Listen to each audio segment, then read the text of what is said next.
दिल्ली के जंतर मंतर पर cockroach party का प्रदर्शन लगातार चल रहा है। छात्र भी उन्हें समर्थन दे रहे हैं। नीट पेपर लीक के मामले को लेकर धरना चल रहा है। हालांकि इसी बीच सोनम वांगचुक ने अपना भूख हड़ताल खत्म कर दी है।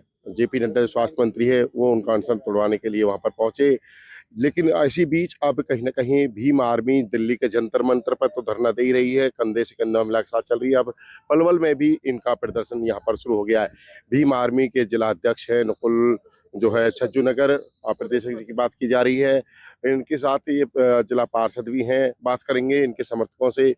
वजह क्या है कि आपको यहाँ भी धरना शुरू करना पड़ गया? दिल्ली पर भी जाकर भी आप पहले समर्थन देते आ रहे थे। बड़े भाई दिनेश जी, मैं आपका हार्दिक धन्यवाद करता हूं, क्योंकि आप पूरे क्षेत्र की खबरों को पूरे हमारे क्षेत्र में दिखाने का कार्य करते हैं। क्योंकि आपने देखा होगा कि 20 जुलाई को छात्रों के लिए एक आह्वान किया था बड़े भाई एडवोकेट चंद्रशेखर आजाद जी ने, और ज़्यादा से ज़्यादा संख्या में नौजवान युवा और छात्र वहां पर दिल्ली के जंतर मंतर पर पहुंचने का काम किया था। तो दिल्ली पुलिस ने छात्रों पर, निर्दोष छात्रों पर अपना लाठीचार्ज किया, जिसमें छात्राएं भी थी और महिलाएं भी थी और छोटे छोटे बच्चे भी थे। क्योंकि छोटे छोटे बच्चे इसलिए गए थे ताकि आगे से जो पेपर लीक होते हैं वो पेपर लीक ना हो। वो भी एक अपना अपना एक जोश दिखाते हुए उन्होंने भी समर्थन दिया था पूरा। और छोटे छोटे बच्चों को भी पुलिस के द्वारा रैप्टे मारे गए। और आपने देखा होगा कि एक डीसीपी के द्वारा एक महिला को इतनी जोर से रैप्टा मारा गया था, जबकि सरकार ने उसको बर्खास्त करने का काम किया था। इसी जब छात्रों पर लाठीचार्ज हो रहे थे और आंसू गैस के गोले छोड़े जा रहे थे, तो बड़े भाई एडवोकेट चंद्रशेखर आजाद जी के सामने खून से लथपथ छात्राएं और छात्र पहुंचे हुए थे। तो बड़े भाई एडवोकेट चंद्रशेखर आजाद जी को बहुत दर्द, उनको उनके दिल को बहुत ठेस पहुंचा। उनको जब दिल को ठेस पहुंचा तो बड़े भाई एडवोकेट चंद्रशेखर आजाद जी संसद में ही अकेले, चाहे बारिश हो, धूप हो, चाहे बाहर धरने पर बैठे रहे, गर्मी हो, बाबा साहब डॉक्टर भीमराव अंबेडकर जी की प्रतिमा के नीचे अकेले ही बैठे रहे। और वहां से एक आह्वान किया कि हम 25 जुलाई को पूरे भारत देश के अंदर और डीसी साहब के माध्यम से अपना ज्ञापन सौंपने का काम करेंगे राष्ट्रपति महोदय के खिलाफ। और जो दिल्ली पुलिस ने जो जिस प्रकार का कृत्य किया है, उनके चिन्हित करके, उनकी वीडियो देख करके उनके खिलाफ सख्त से सख्त कानूनी कार्रवाई की जाए और वहां के कमिश्नर को भी बर्खास्त करने का काम किया जाए।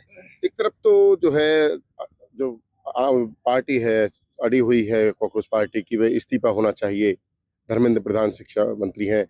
दूसरी तरफ सरकार बातचीत भी कर रही है।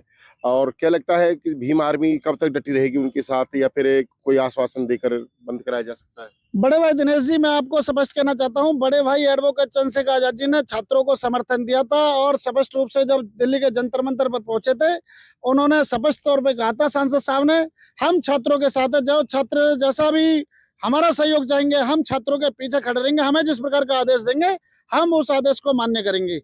और अब बड़े भाई एडवोकेट चंद्रशेखर आजाद जी ने स्पष्ट तौर से कहा है, पहले इस्तीफा उसके बाद बातचीत। क्या लगता नहीं है आपको इसमें अब राजनीति हो रही है? तमाम विपक्षी दल, राहुल गांधी की बात करें या फिर दूसरे नेता हैं, सभी पार्टियां पहुंच रही हैं, इससे दबाव बन रहा है सरकार पर? आपने देखा होगा कि 20 जुलाई के जाने के बाद जब देखा कि नौजवान युवा पूरी दिल्ली जब नीली हुई थी, तो कांग्रेस पार्टी ने एक दिन बाद उन युवाओं को देखते हुए एक दिन बाद अपना प्रदर्शन किया था। जबकि आपने देखा होगा कोई भी नेता जाते थे, फोटो खिंचवा करके वहां से आ जाते थे। जब एक दो दिन पहले छात्रों को एक दिल्ली पुलिस के द्वारा सफेद चादरों से उड़ा करके सोनम वांगचुक को सफदरजंग ले जाया गया, उनकी परमिशन के बिना जबरन उठा लिया गया। स्वास्थ्य की चिंता होगी शायद पुलिस को। और बड़े भाई चंद्रशेखर आजाद जी रात को वहां पहुंच करके जब मोर्चा संभाला, और उसी दिन से मोर्चा आज तक संभालते हुए आ रहे हैं, क्योंकि उनको युवाओं के लिए दर्द था जिस प्रकार से दिल्ली पुलिस ने किया।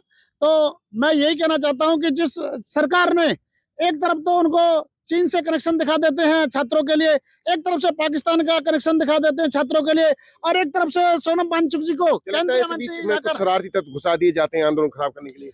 हाँ, इसमें दिल्ली पुलिस की वर्दी पहना करके आरएसएस के लोग घुसा दिए गए थे, लाठीचार्ज कर रहे हैं, जो लाठीचार्ज कर रहे हैं। और मैंने यहाँ तक भी सुना है, क्योंकि यहाँ भी पलवल के ग्रुपों में इस प्रकार के मैसेज डाले जा रहे थे कि भाई जिसको वर्दी चाहिए वो वहां पर दिल्ली पहुंचे, अब इन छात्रों को मारना पीटना शुरू कर दो ताकि इनका प्रदर्शन को खराब किया जा सके। इससे भागेंगे या फिर डटे रहेंगे आप लोग? भीम आर्मी ने जो जो आंदोलन किया है, सरकार को झुकाने का काम किया है, कोई भी आप आंदोलन देख लेना, चाहे बहन बेटियों का जो पहलवान आंदोलन था, बहन बेटियों का, उस पर भी सरकार को झुकाया था। आप किसान आंदोलन देख लो, जब भीम आर्मी ने जिसको भी समर्थन दिया, हर समय सरकार को झुकाने का काम किया। इस बार भी सरकार झुकने का काम किया। ये मोदी जी की स्पीच आ रही है सोशल मीडिया पर, वो आश्वासन दे रहे हैं कि कठोर कानून बनाएंगे अगले सत्र में जो भी है। क्या इनके आश्वासन से रोकेंगे, आप लोग मानेंगे या बिल्कुल पहले इस्तीफा मांगेंगे उसके बाद ही कुछ और होगा? देखो, ये छात्रों के ऊपर है। जैसे भी बड़े भाई चंद्रशेखर आजाद जी हमारे नेता हैं, जैसे भी उनका आदेश आएगा, हम जैसे भी जो भी आदेश होगा, हम चंद्रशेखर भाई जैसे भी आदेश आ जाएगा उसके पीछे हम काम पलवल करेंगे। में कब से धरना शुरू किया, किस तरह से चलाएंगे इस धरने को? हमने 23 तारीख से धरना शुरू किया था। अब अभी हमारा 25 तारीख तक है। बड़े भाई चंद्रशेखर आजाद जी 25 तारीख के बाद का अगर धरने के लिए बोल देंगे तो हम रेगुलर कंटिन्यू, चाहे महीना हो जाए, 2 महीने हो जाए, साल हो जाए, 2 साल हो जाए, हम बैठे रहेंगे। किस तरह से देखते हो इस धरने को, दिल्ली में जो चला हुआ है कांग्रेस पार्टी का या फिर छात्रों का जो भी है? छात्रों ने एक अपने हक अधिकार की लड़ाई उठाई थी। ये किसी जाति विशेष की लड़ाई नहीं थी। आप जानते हैं कि एक गरीब का बच्चा बड़ी मुश्किलों से पढ़ करके नीट परीक्षा जैसे तैसे पहुंचता है। अगर वो 1 साल, 2 साल, 3 साल रेगुलर मेहनत करके और पेपर लीक हो जाए, खबर मिल जाए, क्योंकि आप जानते हैं कि ये जो IAS, IPS नीट की परीक्षा है, बहुत खर्च करने के बाद पास करनी पड़ती हैं, और उसको लीक की जैसी खबर मिलती है तो उसको ठेस पहुंचता है, वो टूट जाता है, वो दोबारा तैयारी करने के इच्छुक नहीं हो पाता है। और इसमें सरकार कहती है कि उनको और टाइम मिल गया तैयारी करने के लिए। एक बच्चा जो गरीब परिवार से आता है, वो कहाँ से बार बार अपना परीक्षा के लिए खर्चा तैयारी भी कर आता है, पाएगा? पढ़ाई की फीस भी देनी हाँ पड़ती है, जी। ट्यूशन भी लेना पड़ता है। ट्यूशन भी लेना पड़ता है, तो वो कहाँ से बार बार करेगा? वो बीच में छोड़ करके इतना टूट गया था। जब ये पेपर लीक, एक बच्चा जब एक बार पास हुआ, जरूरी नहीं कि वो दोबारा भी उत्तीर्ण कर पाए। पलवल के धरने पे संख्या बढ़ सकती है भीम आर्मी की और लोगों की? हमारा कल देवीलाल पार्क से लेकर के, ताऊ देवीलाल पार्क से लेकर के लघु सचिवालय पर हम DC के माध्यम से अपना ज्ञापन सौंपेंगे। यहाँ पर हजारों की संख्या में कल 9 बजे से लोग आना शुरू हो जाएंगे। हम नौजवान साथियों से आग्रह करते हैं कि वो ज्यादा से ज्यादा संख्या में कल देवीलाल पार्क पहुंचे और इस धरने का समर्थन करते हुए इस आंदोलन को भी सफल बनाएं। कल भीड़ जुटेगी जब आप ज्ञापन देने जाएंगे? हाँ जी, भीड़ तो ज्यादा से ज्यादा संख्या में रहेगी, और कल आप देखना हजारों के क्या 10 से 20 हजार की संख्या में लोग यहाँ पहुंचेंगे। और मैं सभी साथियों से, जितने भी साथी आपके चैनल को देख रहे हैं, भीम आर्मी आजाद समाज पार्टी संगठन को साथ दें मिलकर।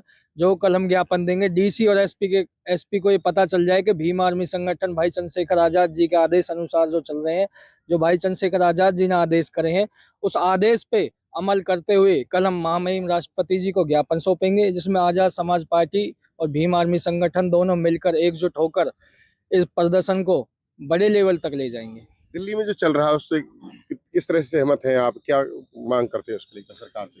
सरकार से मांग करते हैं, पहले तो धर्मेंद्र प्रताप इस्तीफा दे, उसके बाद में धर्मेंद्र प्रधान है जो इस्तीफा दे, उसके बाद में गृह मंत्री अमित शाह भी इस्तीफा दें, क्योंकि उनकी अनुमति से ही जो लाठीचार्ज हुई है, उनकी अनुमति से ही हुई है। बिना उनकी अनुमति के अब तो प्रधानमंत्री जी का भी इस्तीफा प्रधानमंत्री जी का इस्तीफा तो हम लेकर रहेंगे, चाहे कुछ भी हो जाए।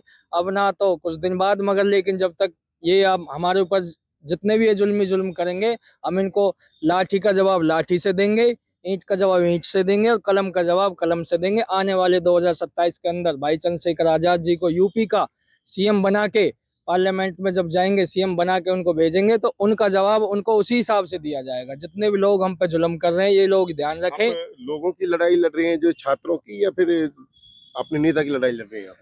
हम जो लड़ाई लड़ रहे हैं वो छात्रों की ही लड़ रहे हैं, और हमारे जो भाई चंद्रशेखर आजाद जी हैं उन्होंने समर्थन दे रखा है। हम जो लड़ाई लड़ रहे हैं वो छात्रों की ही लड़ाई लड़ रहे हैं, अपने आने वाली पीढ़ी और अपने भविष्य के लिए लड़ाई लड़ रहे हैं।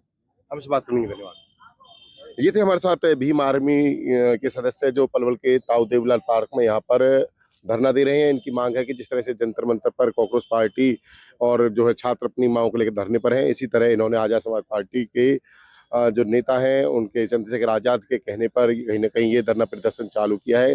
ज्ञापन भी देने वाले हैं DC SP को, ताकि पूरे अलग अलग जिलों से आवाज जाए। कहीं ना कहीं जिस तरह से छात्रों की लड़ाई जो है आजाद समाज पार्टी लड़ रही है, तो इसको लेकर इनका धरना प्रदर्शन लगातार जारी है। इनका कहना है कि जब तक न्याय नहीं मिलेगा, इसी तरह जिस तरह से आदेश ऊपर से आता रहेगा, आगे भी इस तरह धरना प्रदर्शन करते रहेंगे, न्याय की लड़ाई लड़ते रहेंगे। पलवल से दिनेश कुमार, पंजाब केसरी TV। हमसे जुड़े रहने के लिए हमारे YouTube चैनल को सब्सक्राइब करें और नई वीडियो की नोटिफिकेशन के लिए बेल आइकॉन को दबाएं।